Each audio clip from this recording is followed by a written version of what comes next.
Welcome to Out of the Blue, number 34. So, I'm going to speak to a viewer today, and this is early in this series since I have 2,100 and something to go. So, there aren't that many regular viewers, I know, but one of which is my mom. Hi, Mom! And in the very first one of these, I included some left-handed fiddling, which sounded, let's just call it atrocious. And my mom suggested not including the left-handed or the left-handed fiddling, but and then my previous one, number 33, because here we are, number 44. My previous one, all I did in that one was fiddling, left-handed and right-handed. So I wanted to explain that this left-handed fiddling journey is a part of this story. So I started left-handed fiddling last year sometime, and I've been just plugging away at it for some months now, maybe even a year, maybe even more than a year, and so it's gotten a little bit better. That's the best I can say. So but what I hope for is years from now for it to develop, because to me it's like a plant, it's like a tree, it's like a little budding tree.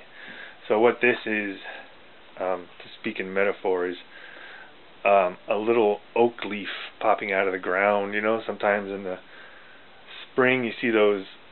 Well, in our yard we have maple. We have these two maple trees, and they drop these little helicopters, and they turn into these little tiny trees with just one leaf, little maple leaves, one single maple leaf, and then the squirrels go around and eat all the seeds, eat it all. So, but anyway, this left-handed playing is like this little budding seed in the soil of all my years of right-handed playing. And so I want to, if nothing else for myself, to chronicle this development. But at the same time, I don't want to get boring and do it every time, you know, but every now and then it's okay. And there'll be more in the years to come. So, now, there was jazz coming out of the ceiling a little while ago, because there's a group in Chicago called Jazzquatch, kind of like Sasquatch, and we have a problem, those of us making these little vlogs. We can't use any copyrighted music, so that means either no music or original music. So I have observed that this, I call it a Vizine, video zine.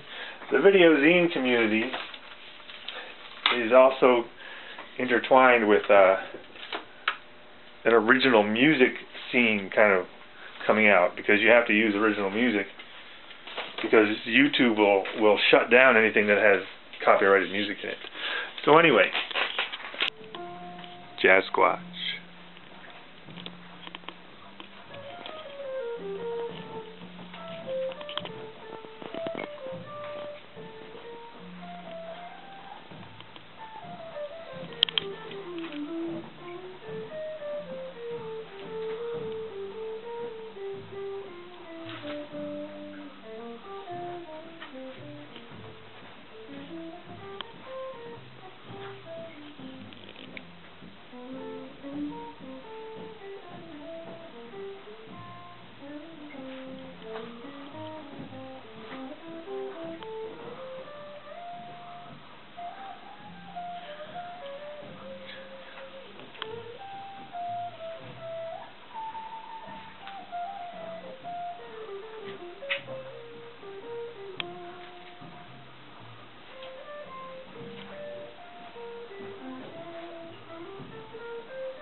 So that was Jazzquatch upstairs in the library. There's a library upstairs, and it's a very acoustically soft and warm room. So they're upstairs recording.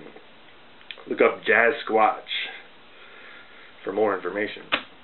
So anyway, in episode number 32, I said, how did Moses part the Red Sea? Let's think like magicians. And I want to make clear right away that I am not a magician. I am following in the footsteps of my professor Eugene Webb, who is the head of the Comparative Religion Department at the University of Washington. So I am essentially a lecturer in comparative religion. And my grandfather, whose library that is upstairs, was a ventriloquist.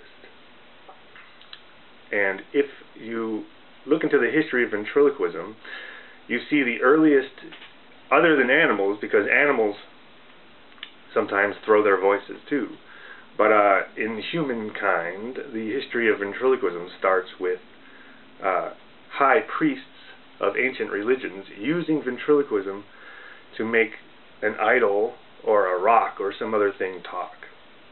And so ventriloquism can be seen as a subset of the study of religion. And the same is true with magic.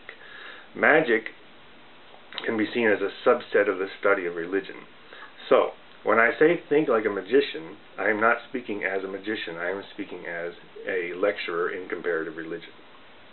Now, the question is, what does it mean to think like a magician? How do magicians think? And so, as an example of how magicians think, I have a little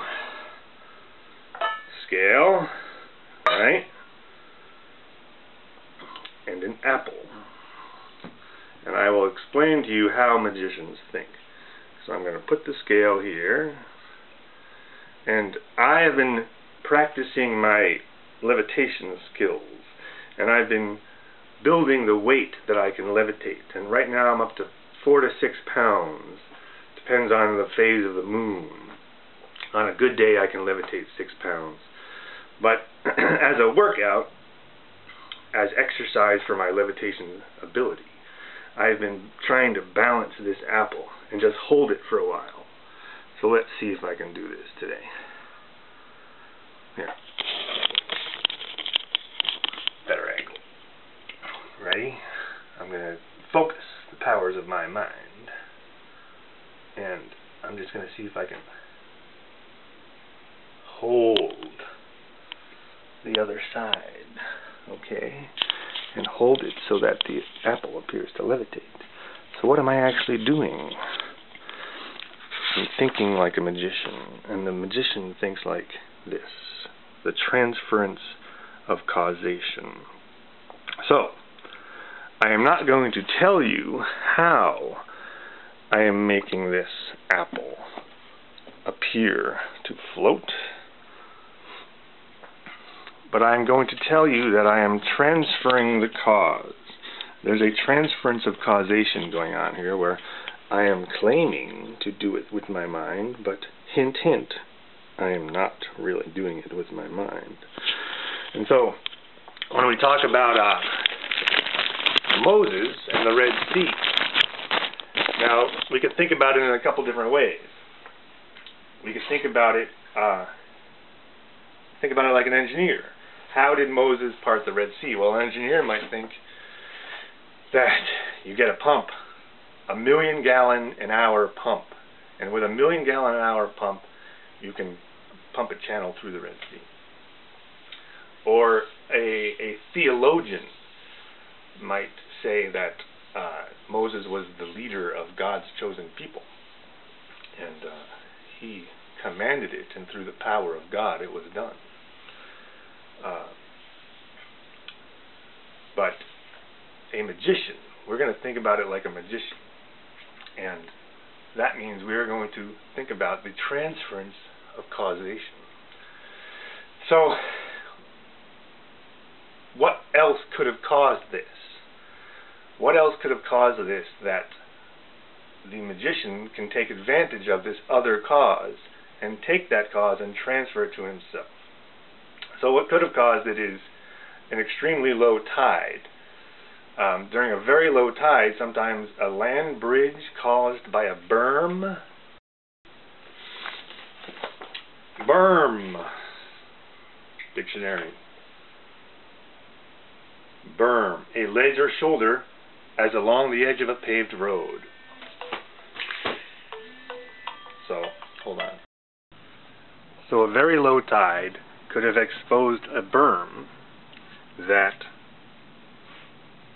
they traveled across the Red Sea, and then the tide came in and swallowed up the pursuing soldiers.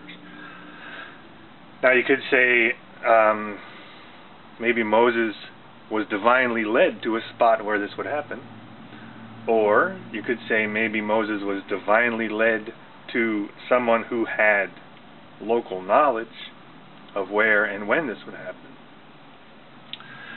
But anyway you look at it, the way to look at it like a magician is to look at it as if something else is causing it other than what the magician is saying causes it. Because the magician, whatever the magician says is causing such and such, is probably not it. Though sometimes a magician will throw in an actual non-transference of causation just to mix it up a little bit. But in general, if a magician says something, you can rest assured it is probably not true. Now, that's it for today. Gonna go back to some left-handed violin playing.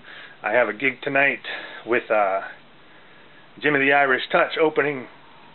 So I'm a performing folk singer primarily, and I have a folk singing show tonight, and I'm a promoter and supporter of magic in Chicago, and Jimmy the Irish Touch is a friend of mine and a friend of the family, a friend of the magic shop, and I'm going to introduce him and sing my Jimmy the Irish Touch song. Bye for now, and let's look out the window and see what we see.